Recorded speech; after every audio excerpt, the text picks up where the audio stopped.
औज़ुबिल्लाहिमिनश्शैतानिर्रजीम बिस्मिल्लाहिर्रहमानिर्रहीम। दोस्तों मां आहियां मुंहिंजो सामल कलेरी।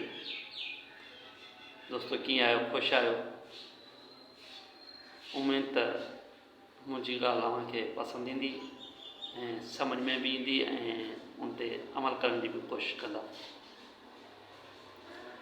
दोस्तों मुंहिंजो टॉपिक आहे सचाई।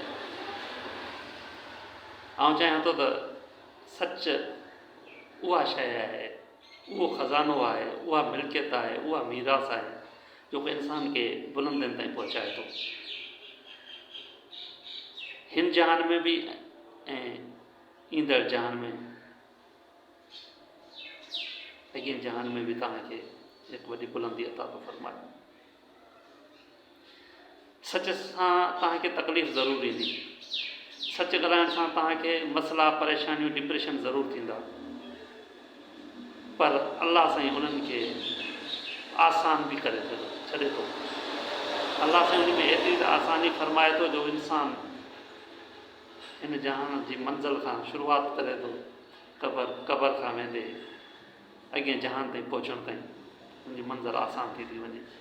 हिकु सच तव्हांजी इज़त वधाए थो ऐं हिकु कूड़ तव्हांजी सॼी सचाई ते पाणी विझी थो छॾे।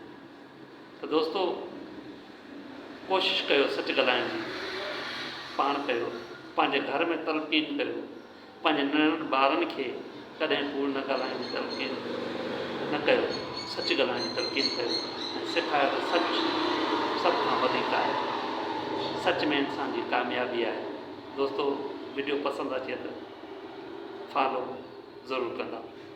Thank U. अल्लाह हाफ़िज़।